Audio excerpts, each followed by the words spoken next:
Welcome to Sebastian and Sierp. We've got a special episode. We're going to be talking about cars and lots of great things. We're here at the home of Dale Torok, and he's going to show us his collection. Then we're going to be talking more with Dale about a lot of great things about cars. Dale, thanks so much for being on the program.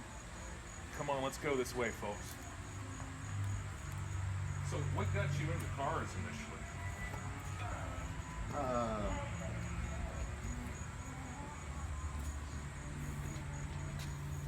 What got me into cars was Edie. Edie got you into cars. That's true. I'm the culprit, I know. We were looking for a car for her, and she was excited about the anniversary Thunderbird, the 50th anniversary that they made from 2005 Oh, nice. to 2010. And we started looking for one, and I sat down and was on the computer looking on Craigslist for cars for sale. And my favorite Thunderbird has always been the 56. Oh. So I typed 1956 Thunderbird, pressed enter, and a yellow one came up. Oh, so this one. Was it this one? Uh-huh. Oh, and wow. I called the guy that had it listed on Craigslist, and he was about a half a mile from my house. And 10 minutes later, I was looking at it and ended up buying this car. And the first summer that we had it, we drove it a lot, enjoyed it, had a lot of fun in it, and just started looking for other cars. So this was the one that started it all. This off. was the This one was that started it all, and it's Edie's favorite. her favorite. So now, did you have to rebuild it from scratch, or did you go looking for This original one parts needed for it, or- a few things, but they were minimal. It had some nicks and dings in the paint that I had a paint shop here in town take care of. But other than that, the car was in the condition that you see right It's beautiful. It's beautiful. If we can, we'll just walk around. Just tell us, 30 seconds about each car, and then we're going to have a nice conversation with Dale and with Ken Hold, who's here with us, who's in charge of the Keeneland Concours, or a big wig in the Keeneland Concours. It's going to be a lot of fun. So with this one, Well, the second car that I acquired is this 57 MGA Roadster. When I bought it, it was Old English white with red interior. It had some rusted doorposts and a little bit of body work that needed to be done to it. Mechanically, it was in good shape. I bought it from a gentleman in his 80s in northern Kentucky. He was the second owner. I think it had 58,000 miles on it when he bought it. wow. In the early 80s. I bought it from him in 2013, and it had 67,000 miles on it. So had it just been in a garage somewhere all that time, or? is Well, it- he had a car collection. He had two garages full of cars with about 9 cars. And so Marvelous. to him, it was a fair weather car. He only drove it in the spring and the summer. He only drove it when the sun was shining, Now, when you collect cars and you're trying to do an authentic restoration, is it important to get one of the original colors that the manufacturers put out, or? To some people it is. They want everything to be exactly right. This one is not. This is a 1958 Corvette color, Regal turquoise. Okay. The 58 Corvette was always my favorite Corvette model, and this color was always my favorite color, and I spent almost a year looking for one and couldn't find one, and ended up getting a white 58 Corvette. So this one was in restoration at that time, and I had the man who was doing the painting look up the paint code for the 58 Corvette Regal turquoise. So this may be the only 57 MG in a 58 Corvette color. And it has tan interior Looks good. instead of the red. Yeah, it's beautiful. So with this one, this looks a bit more sporty. This is actually a car that was designed to be a race car. It's a Shelby Cobra, 1965 model. It was not made in '65. This is a copy of that car. They only made 1,100 of them in '65, and there are only about 500 survivors. It was made to race in Le Mans in Europe. Yeah. Shelby's a huge name, right? Yeah. Carroll Shelby went to Ford Motor Company in 1998.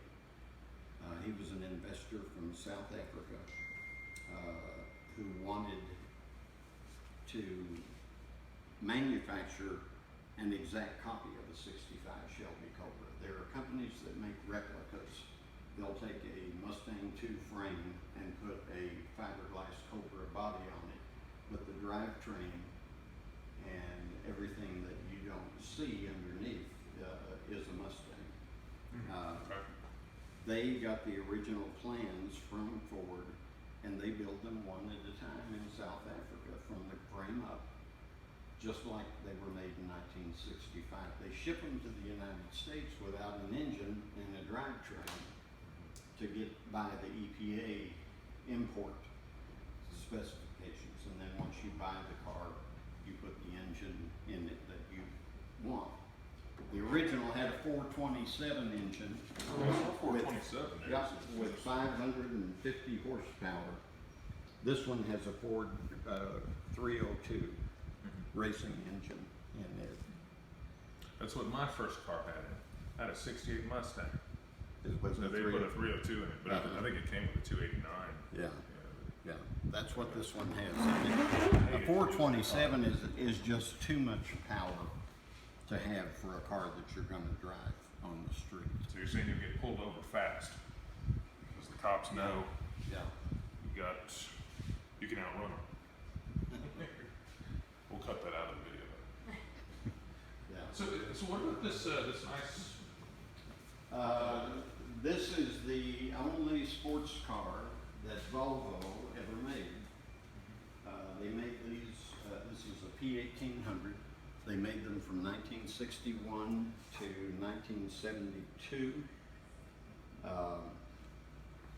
They hired an Italian designer who had worked for Ferrari in the 50s, and this was the design that he came up with as a sports car for Volvo.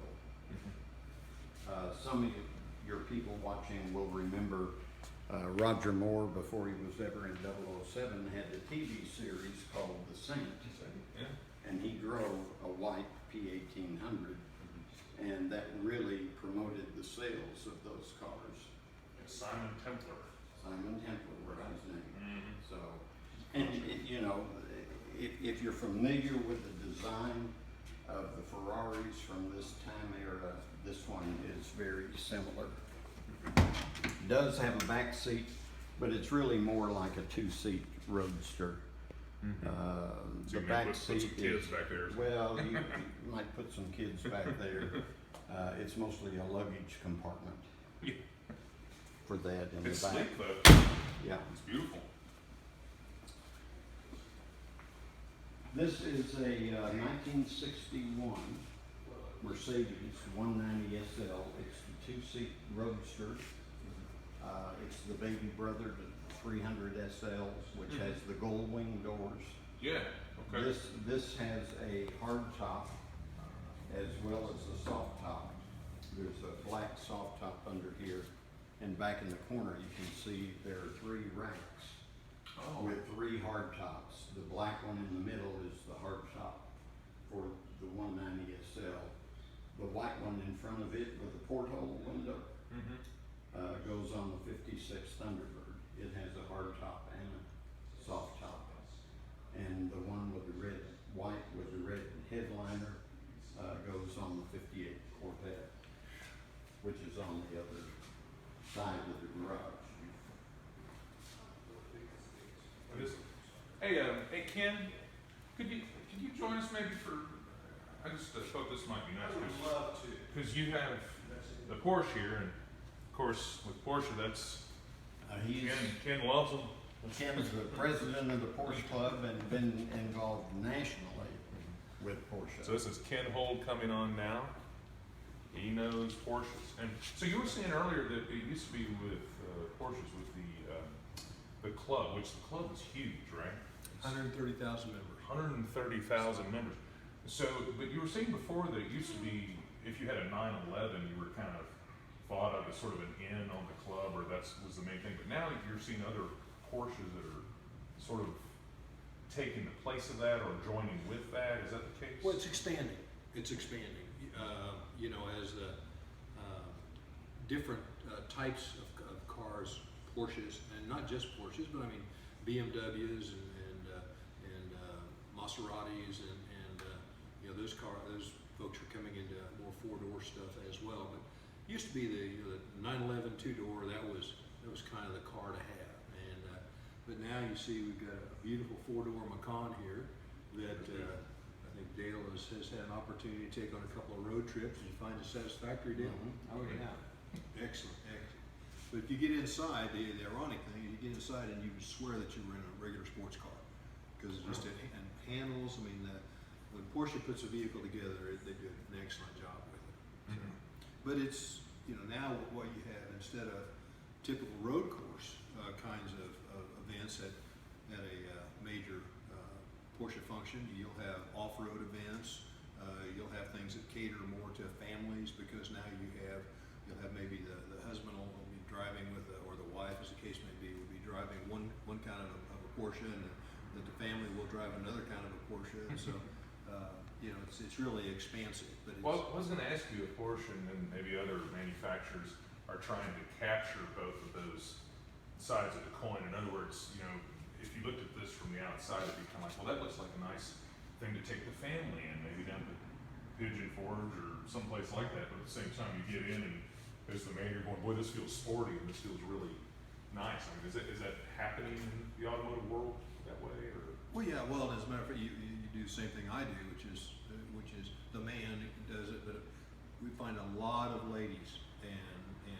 that really feel more comfortable, because a lot of the high-end Porsches, for instance, I mean, they use what's called PDK transmission, which is an automatic, which you can do manual shifters with and that sort of thing. And so you don't have to mess with all of the gears and stuff. You still have all the enjoyment of being able to take advantage of the different engines and that sort of thing. Wow, that's something. So now, have these been selling extremely well for Porsche? Have a lot of people been picking these up? Or? About half of the sales now are in the Cayenne, Cayenne and the Macan. I mean, it's a huge growing market. As a matter of fact, of course, the Boxster and the Cayman are the two mid-engine models that have really just taken off. The Boxster, especially, I have a Boxster.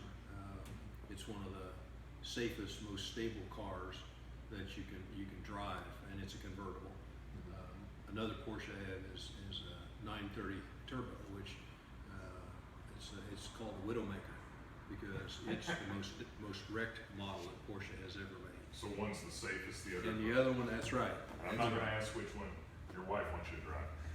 She did not pick out the Widowmaker. Let me just say it that way. Well, why don't we'll follow you all in here, because there are a few more that are just wonderful.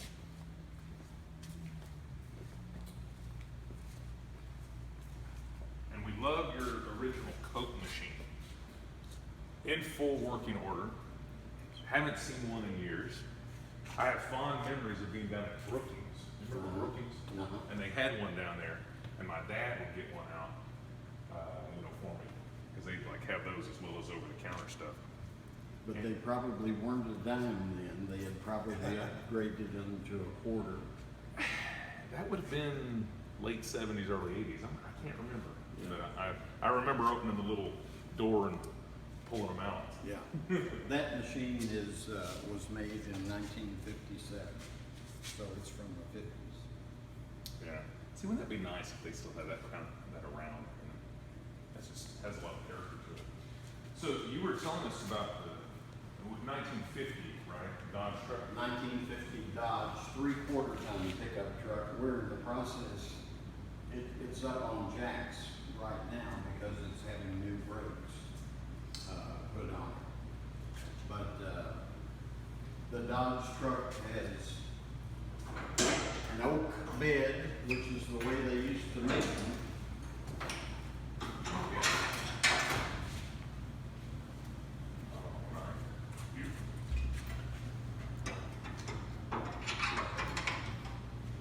And it has a flathead 6-cylinder engine.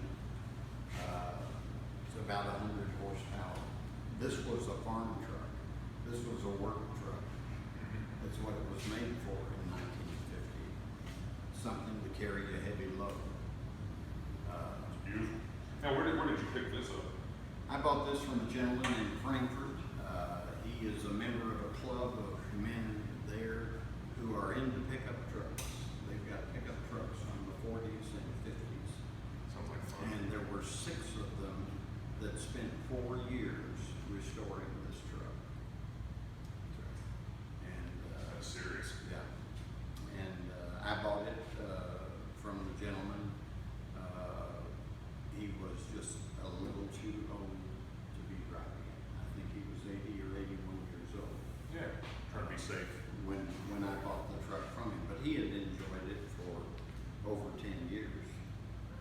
Now, in the case of authentic restoration, let's say that you pick up something like this and you decide, well, I want to get as much authentic stuff, you know, say it's missing mirrors. Well, for example, in 1950, when this truck was made, it had oak boards, but this was carbon steel painted black, and the wood was painted black.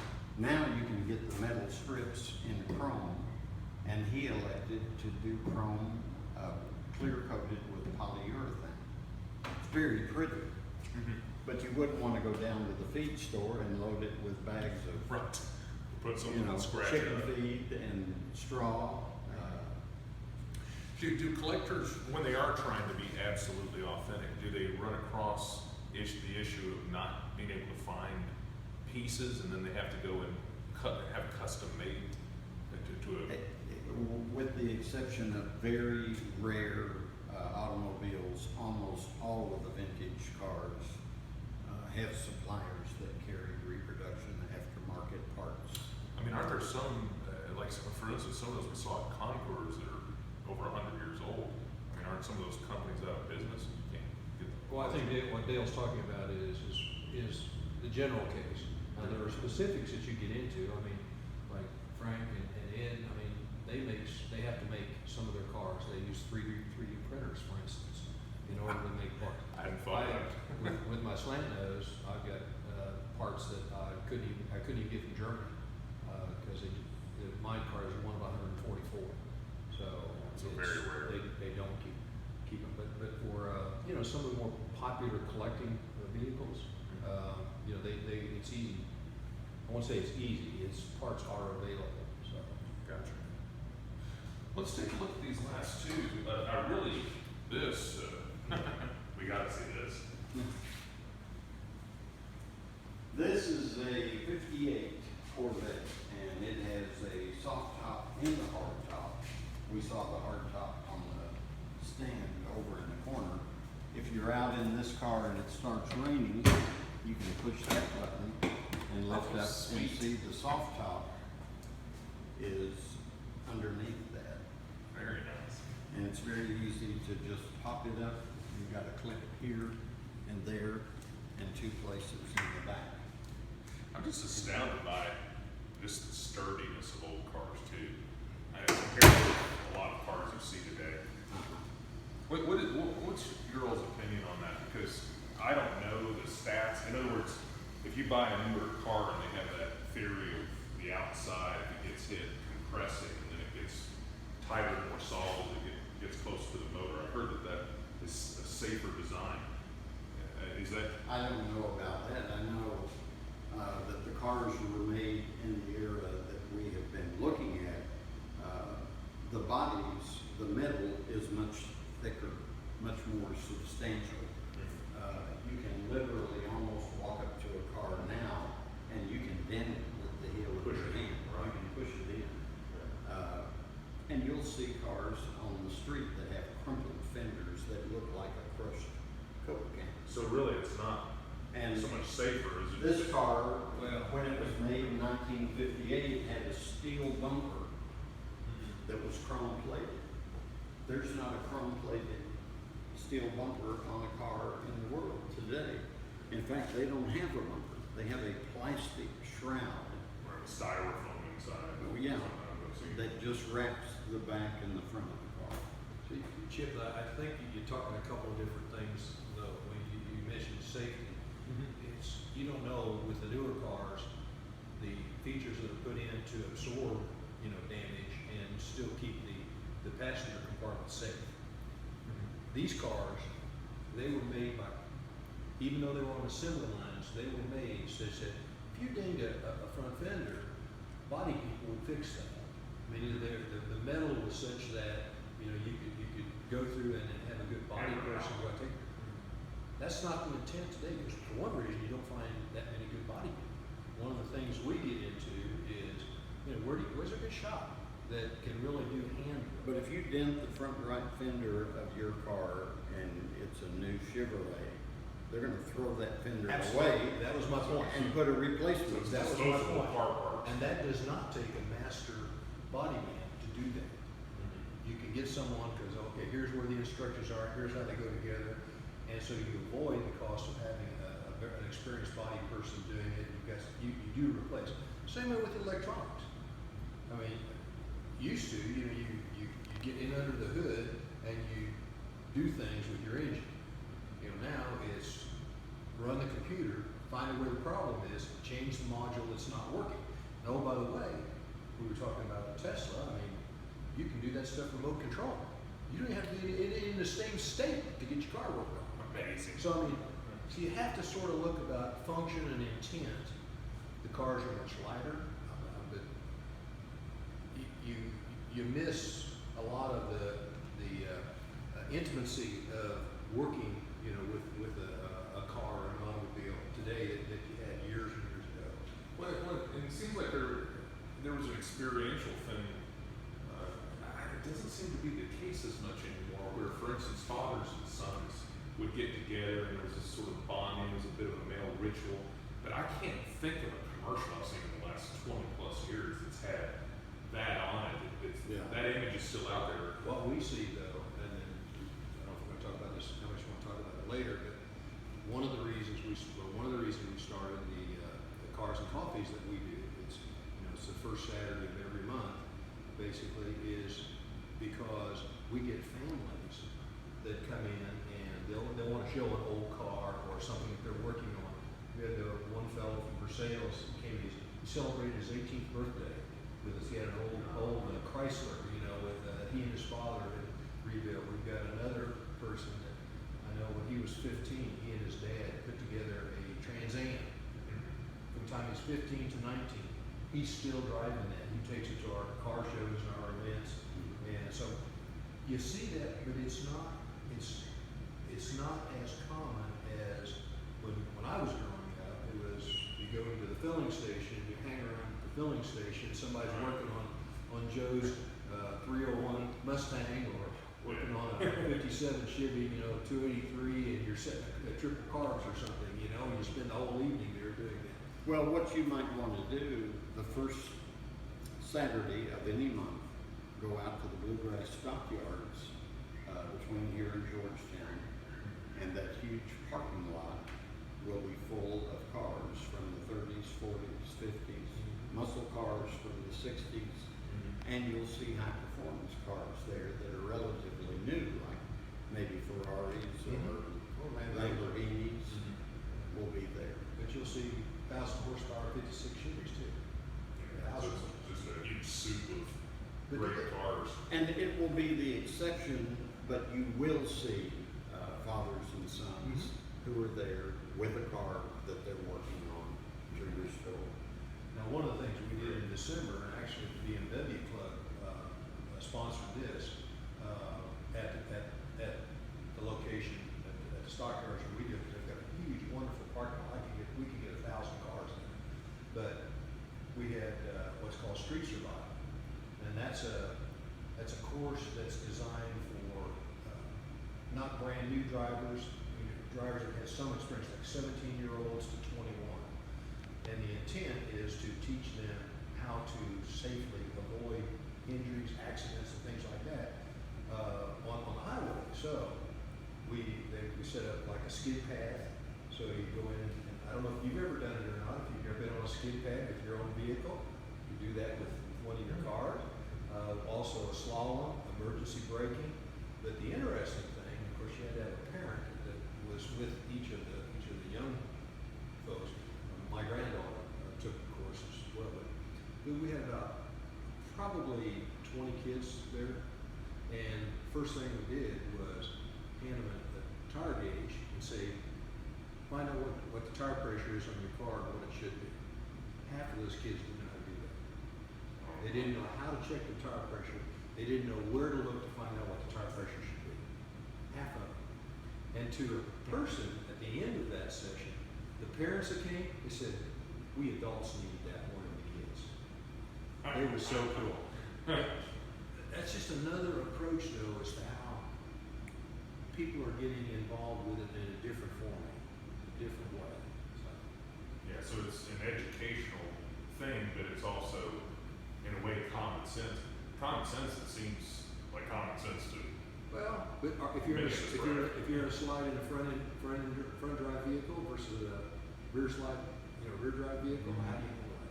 So, Right. so I mean, until you actually do that, you can see it on video, and it looks good, and intuitively say, okay, that makes sense. But until you really do that, Yeah, the experiential part of it. Neil, would you tell us about this last vehicle? This Maserati is beautiful. Well, this is a new one. This is a 2019 Maserati Ghibli. It is the Grand Sport Ghibli, which has the higher performance engine and drivetrain. But it is the four-door sedan of the Maserati, whereas most of the sports cars are two-seaters. or 2+2, Yeah. you definitely wouldn't want to ride very far. Yeah, you wouldn't want to sit in the back seat of them. So this is a car that can be an everyday driver for someone who wants a four-door sedan. Okay. For example, if Edie and I want to go out to dinner and wanted Ken and his wife to go with us, you can't go in the Corvette, you can't go in the Thunderbird, you can't go in the MG, you can't go in the P1800, you can't go in the 190 SL. They're all two-seaters. Most of the sports cars in classic cars are for two people. So you can't go out with another couple. So there's the utility as well as the aesthetic. Hey, listen, we're going to be back with more Sebastian and Sierp. We're going to have a quick word from our sponsor, and then we'll be back to talk with Ken and Dale about more great car stuff. Hang in there. At Kyojuteru Kempo, we believe that everyone has the right to defend themselves and their loved ones. Violence can visit us despite age, race, or gender. Call us at Kyojuteru Kempo or check us out at kyojuteru.org. kyojuteru.org.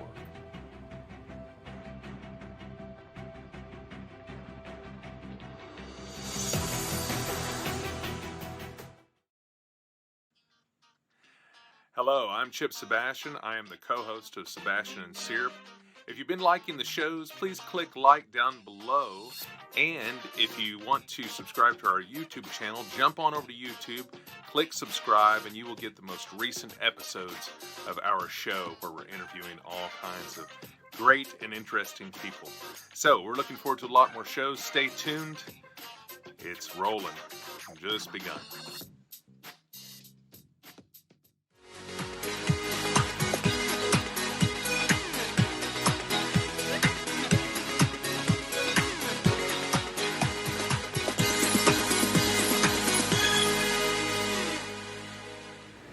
All right, we are back with Sebastian and Sierp. Very exciting episode here, folks. I am here today with Ken Hold and Dale Torok. That's how you pronounce his last name, Torok. And we are talking about classic cars and newer cars and all things cars. Fellas, really appreciate you being with us today. Thank you for allowing us to come into your beautiful garage, Dale, check out your cars. We had talked a little bit before. We had taken a little tour. You told us about the cars.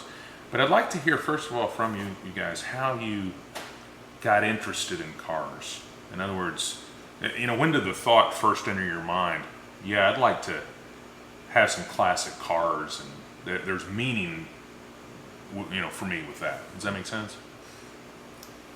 Well, I've always liked cars, but I was always busy in the business that I was in. I traveled extensively and just didn't have time. When I got near retirement, when I knew my partner and I were going to sell our company and I was going to have more time to devote to interest other than business, I ran across this Thunderbird that we talked about earlier, bought it, enjoyed it, and probably more importantly, what Ken touched on, started meeting people with a common interest in cars. And So there's a very high social aspect Yes. for this, right? oh yeah. And so you could probably go anywhere. I mean, you could go to Europe and people are collecting cars, and it's the same type of thing where people are like, I can't wait to get with those people and talk about cars some more, and maybe this guy knows something about my car that can help me redo it or refurbish Well, I'll give it. you an example. The year that I sold my company in 2015, my last day in the office was a Friday, and we left on Saturday to go to Europe on the Viking River cruise. Nice. So we're on the Danube River, and we're going up the river, and Edie and I decided to go to the upper deck where there was a bar and just watch the riverbank go by and have a drink. And we got up there, and there was one couple sitting in the bar, and we asked if we could join them, and they said fine. We sat down and started talking, and it took maybe 5 minutes to find out that he was the founder of a car club in Great Britain. Nice. And he started telling me about his favorite car, and he had an iPad with him, so he said, let me show you my pride and joy. And it was a 1951 Mayflower, which was a car, at the time it was a 2-door sedan made by Triumph. They made a 4-door sedan that was called the Renown. So anyway, we became fast friends and did things together during the course of that trip. We have since done another Viking River cruise together with this couple, and we may eventually go to England and visit them over there. Yeah. And Wow. he heads up the equivalent of Cars and Coffee. They don't call it that over there, but it's a monthly meet at the same location where people who have classic cars or high performance cars bring them and mix and mingle and visit, and everybody walks around and looks at everybody else's cars. Jim? Well, for me, it's not so much collection. I mean, it goes back to when I was in high school, and I think I had the first car when I was 15 years old. It was a 57 Ford Fairlane 500. It was 292 punched out 60 thousandths to 325. I had a full race cam, high-speed rear end, solid lifters, ran H modified production. So you got American muscle was kind of the thing for us. 57 Chevys, 57 Fords. Used to run around, lived on close to farms and worked on farms, and so used to run through the gravel roads in old 47 Chevys and that sort of thing, and so and it's just continued to progress. Of course, the most social place was the town filling station. That's where you went, and everybody would gather there, and then you'd decide whether you're going to work on cars or whether you were going to go to the show or what you were going to do. So sort of progressed out of that, and went and got into Corvettes and had several Corvettes, and then moved into Porsches, which is kind of the thing that I enjoy. I've gotten it's kind of Dale and I both see is the social aspect. I mean, it's when you've got a car, especially if it's, I think,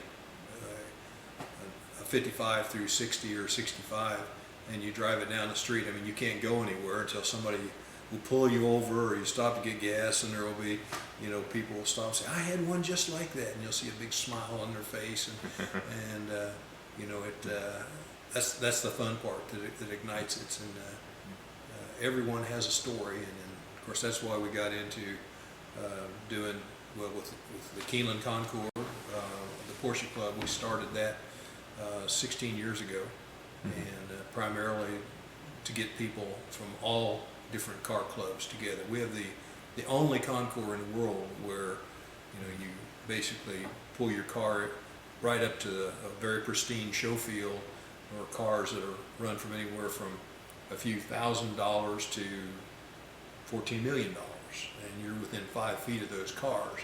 And so we purposely put that event together so that, you know, people could make that an area where they could socialize and make that an endpoint area. So with the paddock, you know, we have like 13 different car clubs. Well, you might explain to him what the paddock is, Right. because it's a part of the concours, but it is not typical of a concours.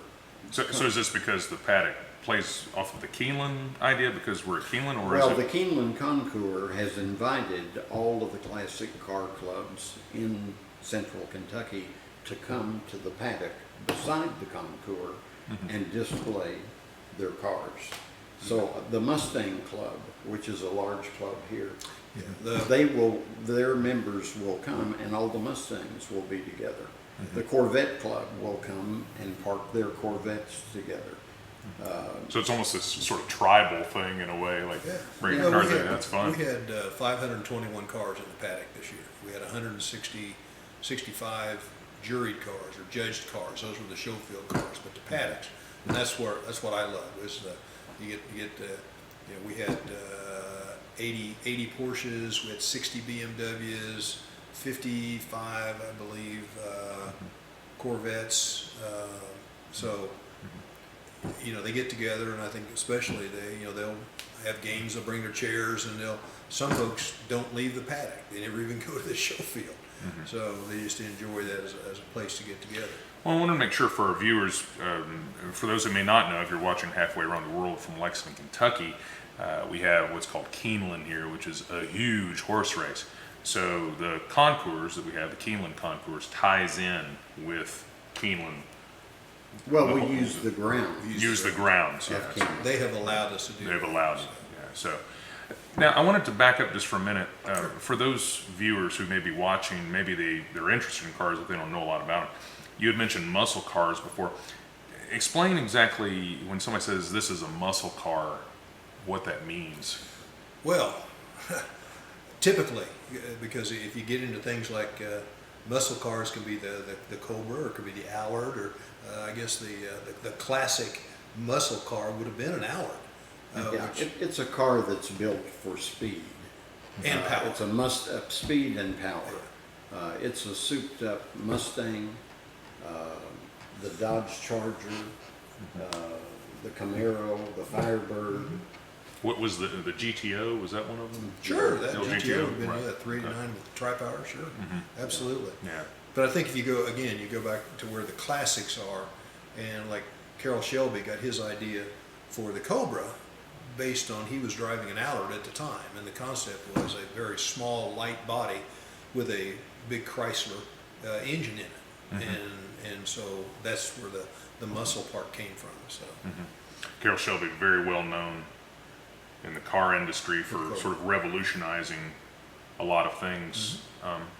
So you were talking with the concours. Now, how long has the Keeneland concours been going on? this is our 16th event. It 16th started event. in 2004. And each year it gets bigger, I'm assuming. Yeah, I mean, it's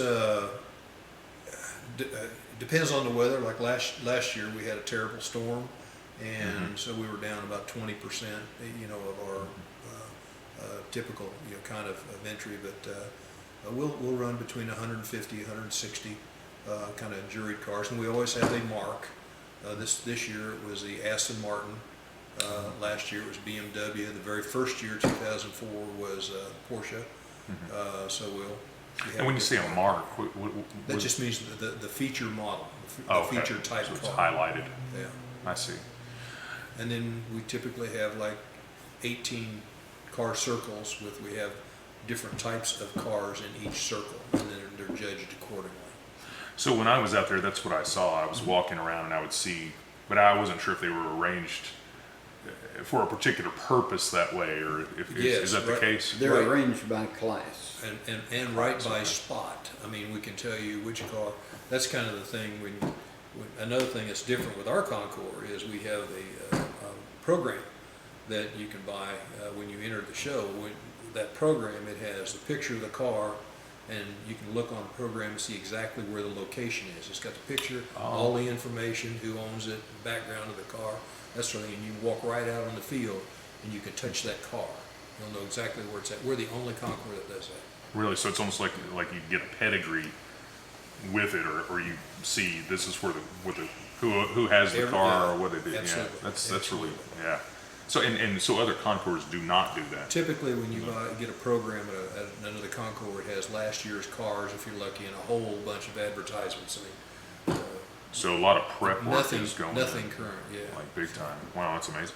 Now, regarding the actual judging of the cars, if you, I would assume there's a panel of judges that We are have very about- knowledgeable, and they. We have about 51 judges, Okay. and they know the other thing about, because they're all different kinds of cars, like we have Future Classics where you'll have, cars at 2019s of all different models or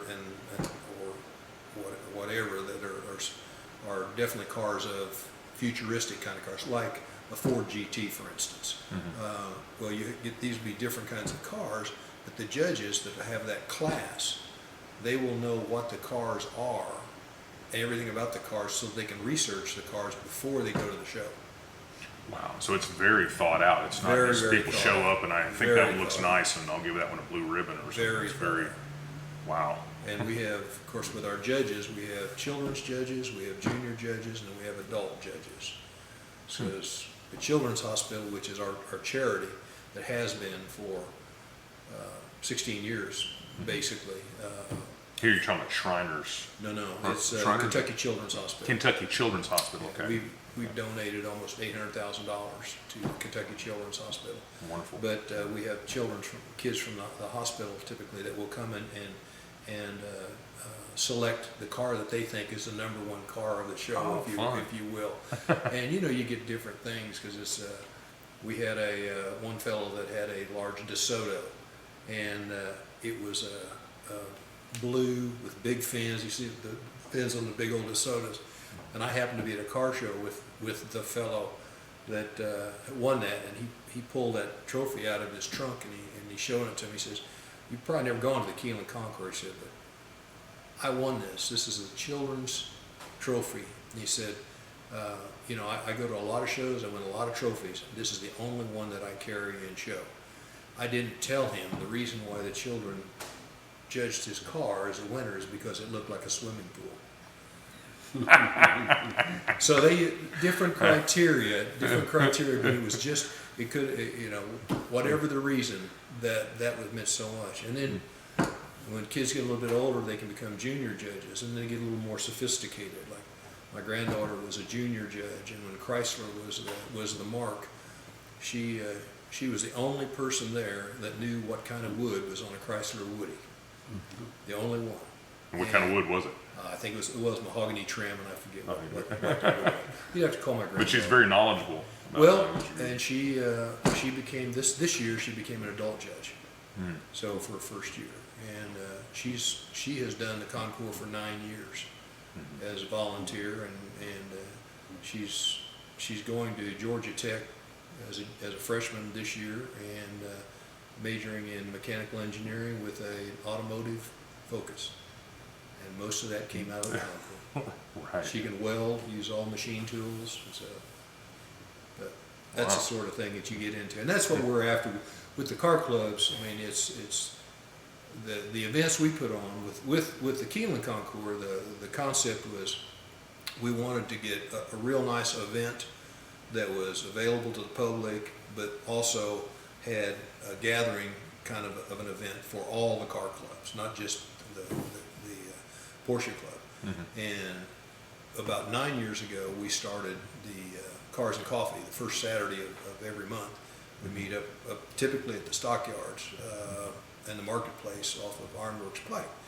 And we'll get around 200 to 400 cars there. It's just a gathering place and opportunity. Since we meet all year long, I mean, sometimes the weather is nasty because it's a rain or shine event and people will drive, just their normal driver, because the intent there is to have a place where car people can meet, whether they happen to have their car that day or not. But it's like the people Dale met on his tour. These folks come back, month after month after month, rain or shine, and we have the opportunity where we can get whole families will actually come, because when we put this event together, and we sort of, I don't know if you recall the TV show Cheers. Sure. Well, that's what we want our Cars and Coffees to be. And we want it where everybody knows your name, and when you walk in, you feel like Norm. That's what we're after. So, now, that's not the same way all Cars and Coffees do, I mean, because you get different groups for different things. The car Now, culture. Ken's not advocating drinking and driving, mind you, with the Cheers comment. That's correct. It's just, Yeah, but it is, the car culture is a very large tent, and it brings in people for different reasons. Like, It does, and for people who are not into cars, they would probably be surprised to learn in the Bluegrass there's a Corvair club of people who own Corvairs. really. Well, how many years did they make the Corvair? Maybe 4 or 5? well, a few more than that, but Corvair Club did win. We have something in the paddock called, as you well know, called the Paddock Challenge, Yes. where what we do is each of the clubs gets to vote on whatever model of car that they want to sponsor, if you will. And this year, well, we've done it for 15 years, and 12 of the 15 Porsche has won the trophy. But Corvair won the very first trophy. Corvette won twice, and we've generated almost $1,000 from those contests. Now, Dale is the president of the Sterling British Club, and they won this year the plaque. And this is not the first year; you've won like 7 times, I think. 6 or 7 times. Where it's the most money donated per vehicle that's there at the show, and so it's a lot of strong community, support from So when Sterling. you say British. that the most money donated, is that Toward the Children's Hospital. Toward the children's All of hospital. it's a fundraiser by each car club, and the money goes to the Children's Hospital. I see. The So, British Car Club raised almost $1,200, $1,184 that they gave the Concours for the marvelous. Children's Hospital. So We had 15 cars in the paddock, 12. 12. But it was almost $90 average per car. Right. now are there clubs for every brand of car? Is that how it works? I mean, Well, yeah, but there's also clubs by function. For instance, the Sports Car Club of America. They do things like autocrossing and kinds of events. And again, they have cars from all different clubs or all different makes or people that have so done. it's a mix of. So it's a mix. Okay. There's 145 different clubs, local clubs. So we have the advantage of, we have all the benefits of a national organization, things like all kinds of events where we can draw, Porsches from all over North America, basically. We have the insurance is nationwide, and so all of those kinds of things. But you get like the smaller clubs, and the BMW Club, for instance, is part of a national organization. The Corvette Club is part of a national organization. So, But the local British club is not. yeah. I'm not aware of a national No. British car club. So these things are very. Sometimes you'll see them as a part of a bigger whole, and sometimes they're just very Yeah. in one place. Not a lot of. But now, so how many clubs were represented at the concourse then? Is it- We have around 13. Plus, we've picked up, about 3 years ago, the very first classic cars that you got into, they were made by coach builders. And so they actually, what we did is we paired up the very early automobile, the 1890 kind of things, with the coaches that were being made in the same place. And so we put them together. Well, that's progressed such that last year we not only did the display, which was now we've turned into a judged kind of a display, we also have a paddock for carriages. So we've got a carriage that we showed this time that was owned by the Vanderbilts. You know, so it's, these cars and carriages and bikes and motorcycles are phenomenal. Yeah, I saw that. You're talking now the 100-year and older cars, right? Yeah. Yeah, I saw the circle at the top of the hill there during the concours, and it was fascinating to see those cars because I think I've just seen them in movies up to this point. They're really fascinating. The other thing that we do differently, which the community likes, is I believe we're one of the few, if not the only one, that does a drive after the concours. So our concours, typically the concours are on Sundays.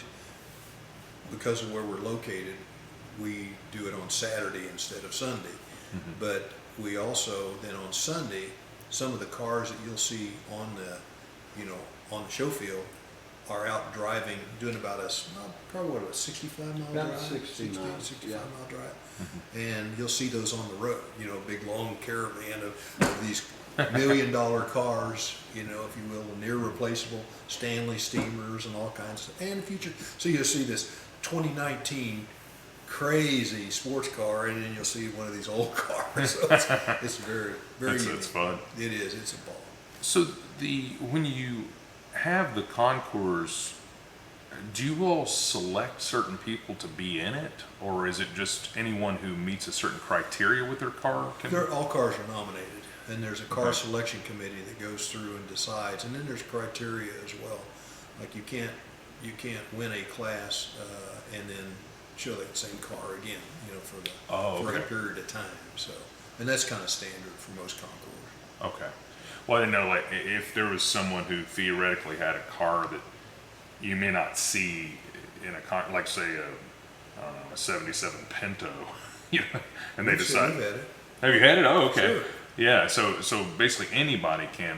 Oh yeah. I guess I don't think of Pinto in the same No, what's vein as you British look cars at, or you Porsche. look at the different. It's the class that you would put it in. There's anything that's been built will go into a class somewhere. Now the question is, do you have enough to make a class, and how to do that? But we've had Chuck Barris's hot rods.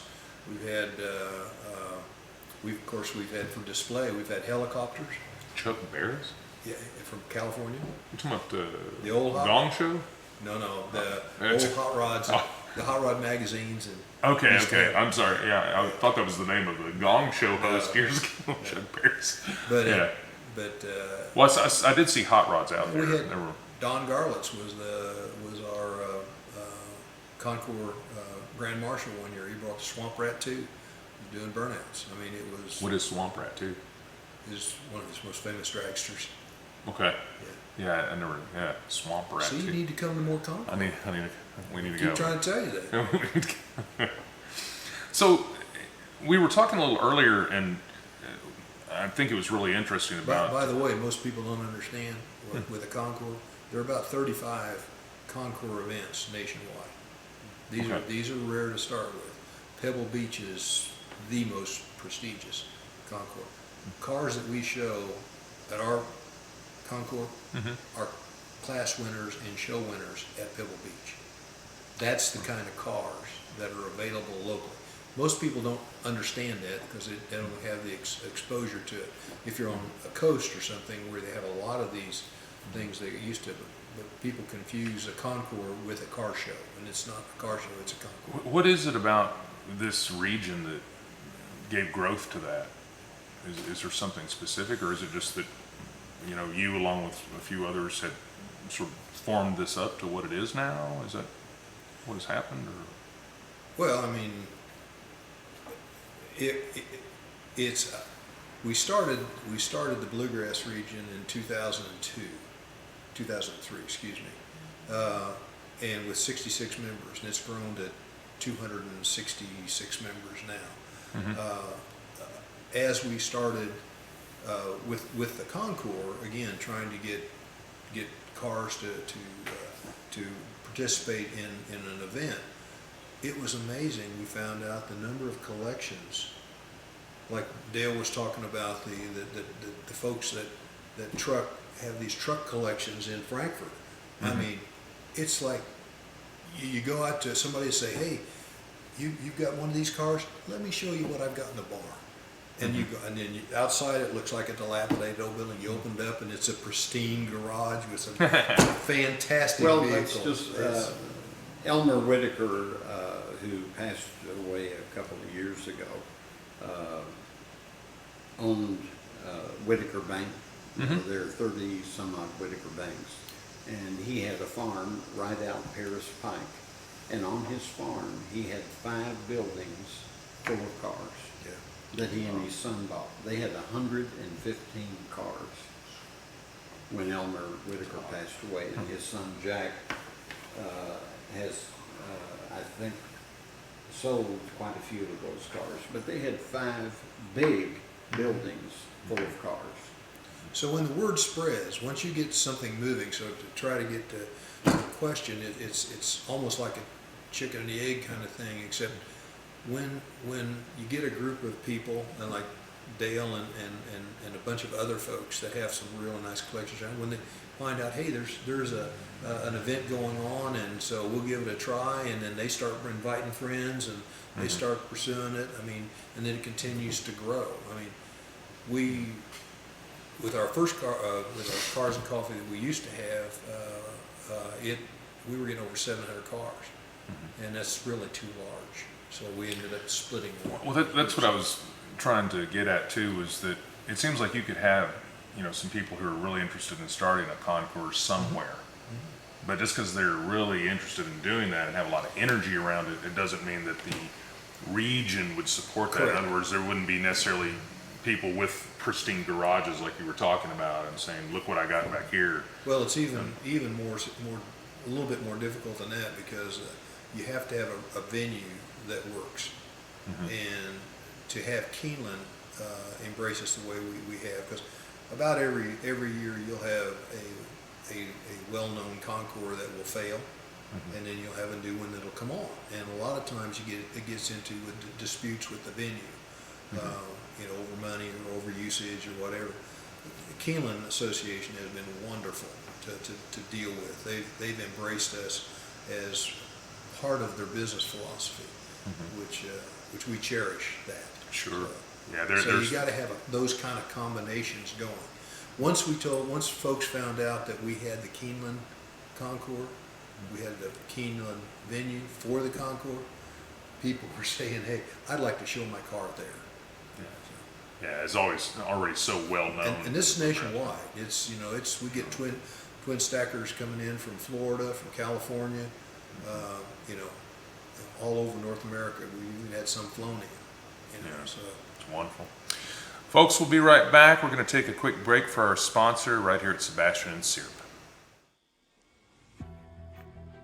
At Kyojuteru Kempo, we believe that everyone has the right to defend themselves and their loved ones. Violence can visit us despite age, race, or gender. Call us at Kyojuteru Kempo or check us out at kyojuteru.org. kyojuteru.org.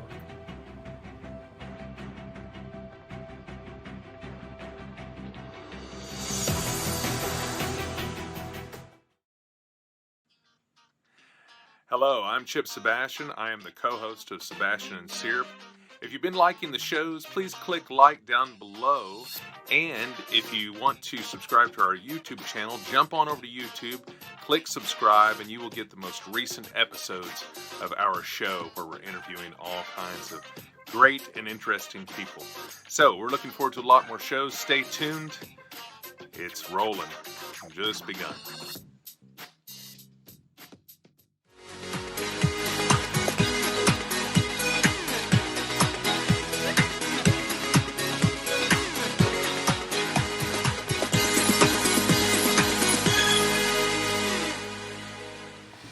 All right, folks, we're back here at Sebastian Siierp. We're talking with Ken Hold and Dale Torok.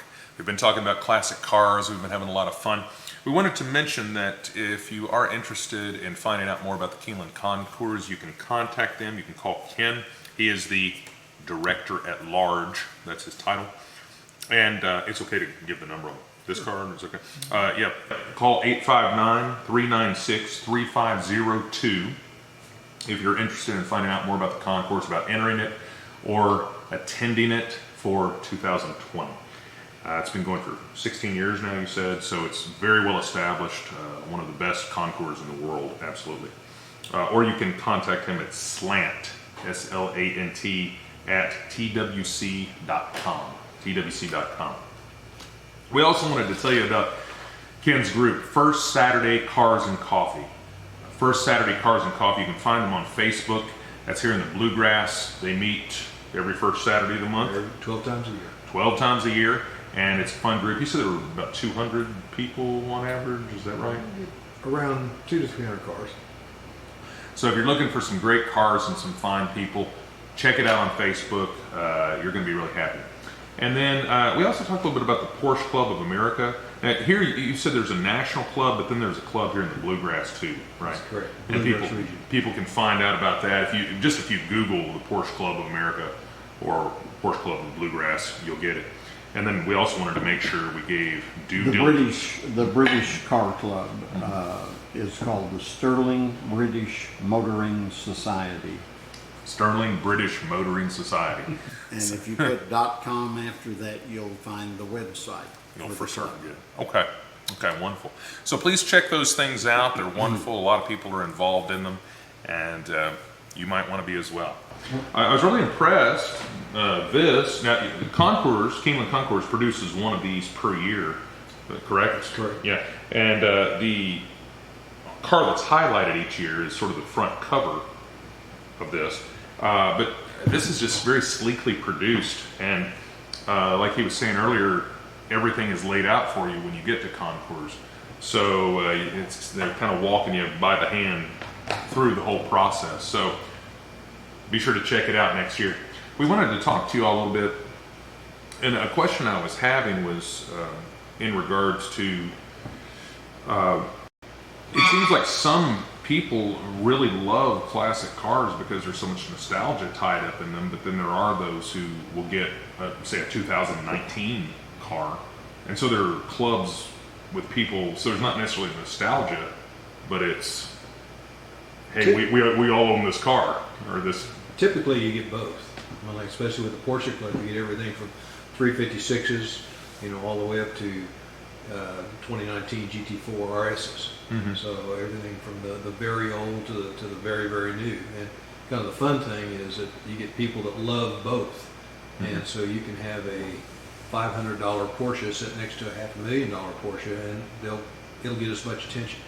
Because somebody will say, "Oh, we had one like that," or I saw one like that when I was a kid, and that was a poster car or whatever. And so you get as much excitement, as you go through that. So. Oh, that's amazing. Yeah. Now, with the Children's Hospital, if people wanted to look into that to make donations of any kind, just since they're watching this program, would they just go to Lakeland Children's Hospital to do that, or Kentucky Children's Hospital. or Kentucky Children's Hospital? And if you would, they would mention that it was as related to the Keeneland Concours, then that would right. This was.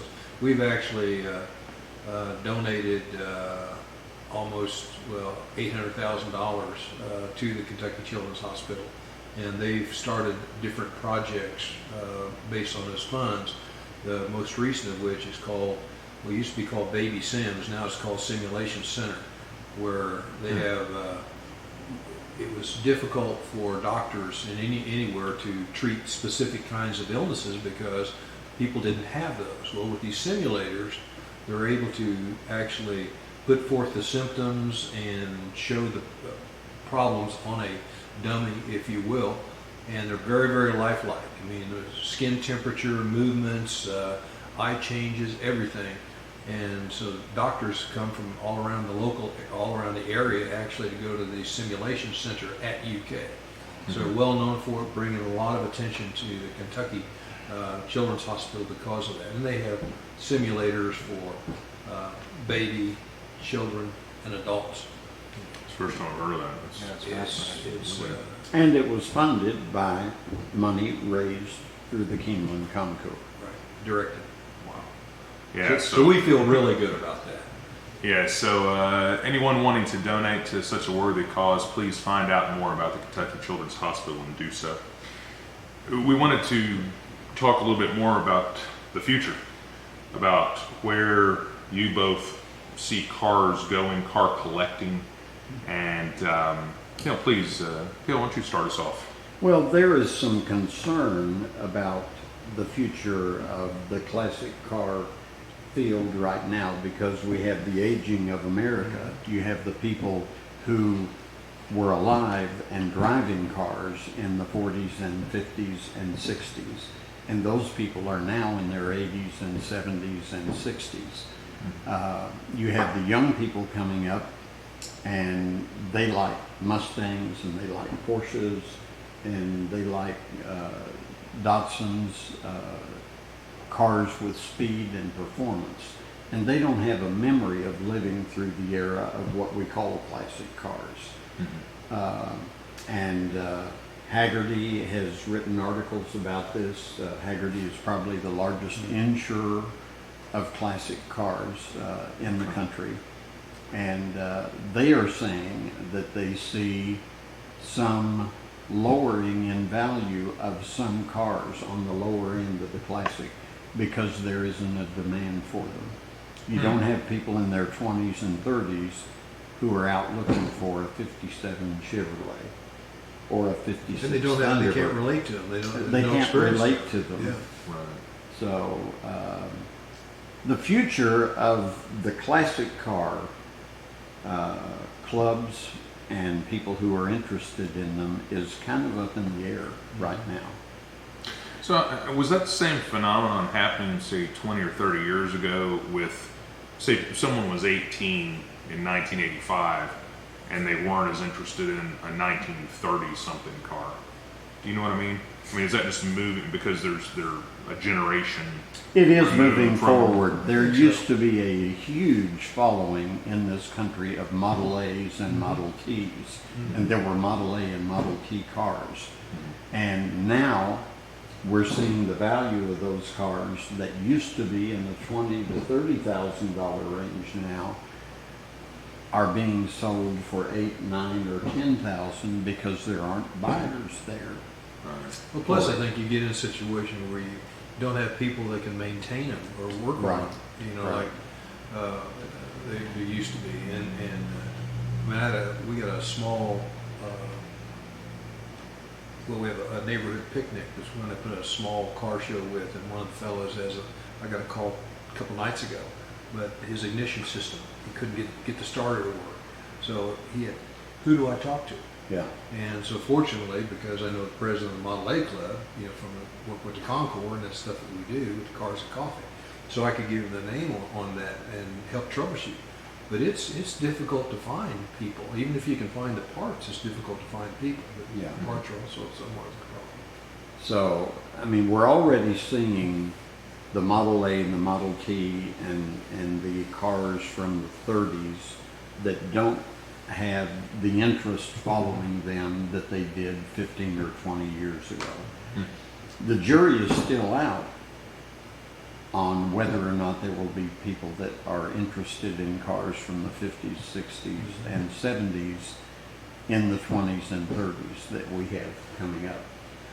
So, Well, and I think it's difference as well as technology is a major change. I mean, I can recall, going to the drags and talking to Al Ekstrom used to run Ram Chargers, and he called him the lawman. I remember him up in the hood, working on Holly dual pumpers, and it's like you can't even get to the engine. I mean, today, and now it's most things are change the module out, and so you really can't work on them. You can't tweak them. You gotta, unless you are. If you raise the hood on a new car now, most of them have a plastic shroud covering, and they have a pop-off cap where you put oil in it. You don't see the spark plug wires. They're fuel injection instead of instead of carburetors. So it is a whole different mindset of a mechanic taking care of modern cars versus classic cars. Well, and you get the technology is even changed more abruptly from the standpoint of you get more now the electric cars. If you go under an electric car and you try to look at it, it's just flat sheet. That's where the battery is. That's all. You can't work on it. You can't do anything with it. So, and then the philosophy around owning cars has changed.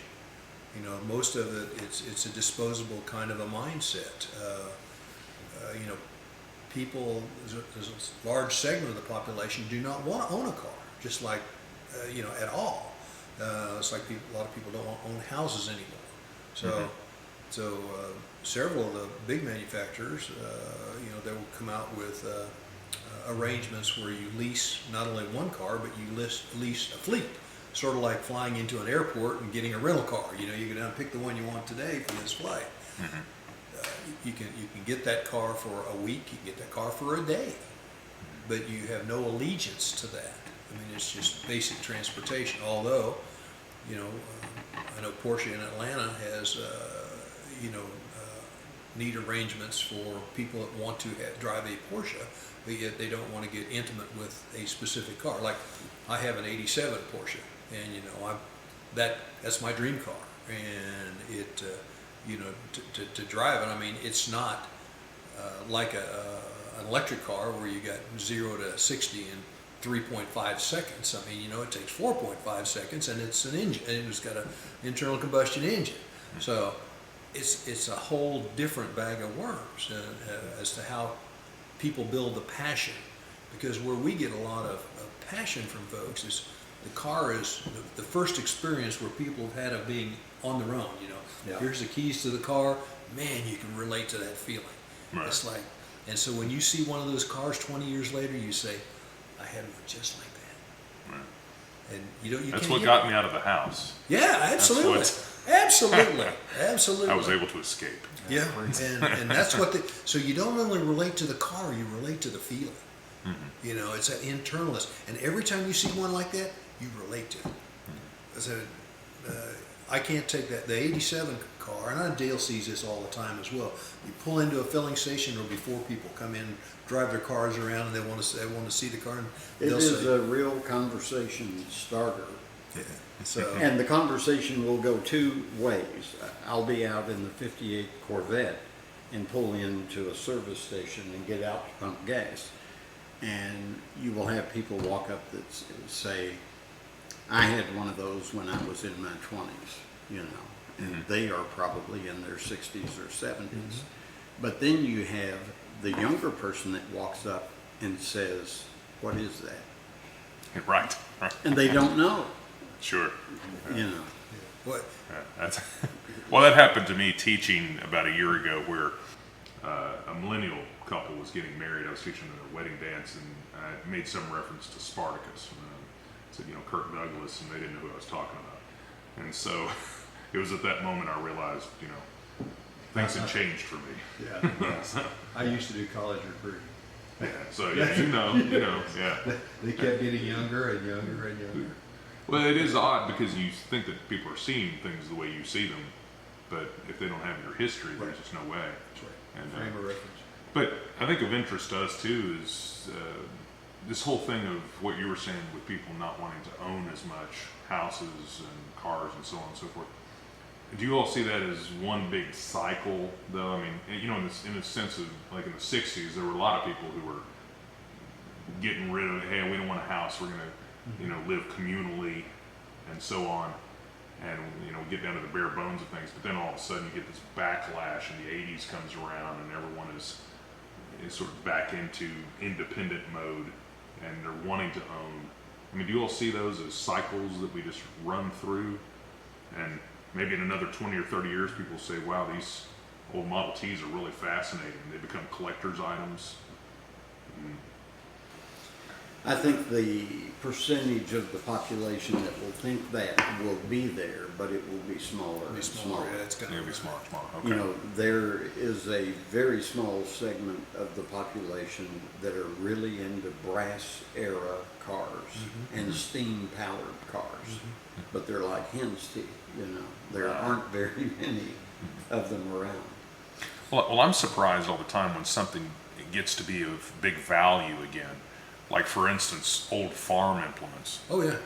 You know, those, I mean, I remember my dad having a garage full of those. I mean, we threw a lot of them out when we passed on. Oh, yeah. But then you go through Peddler's Mall now, there are booths set up, and some of these things are going for top dollar. It's like that Yeah. with mid-century furniture now. You know, furniture from the 50s and 60s. Right, and you're just like, where did this You know, market come from Huge for these craze things? for it. It's, A lot of it's pushed by Hollywood, I think. I think there's a Probably couple right. of pieces of that, though, like you talk about mid-century furniture and stuff. A lot of that stuff's quality built, and you know, Right. you can do things with it. Now we're in such a disposable society. We were talking about the fender, replacing the fender on a car. It's hard to get an allegiance to a car when it's a disposable.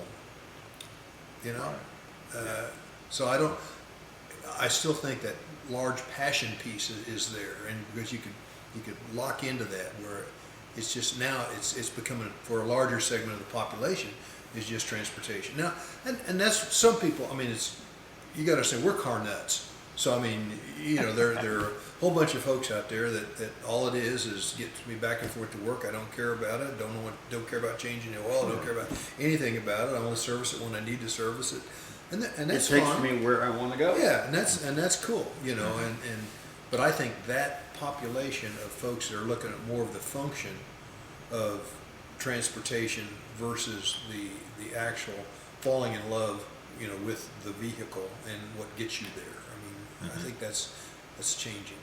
Well, I don't know if it'll ever change back. Yeah.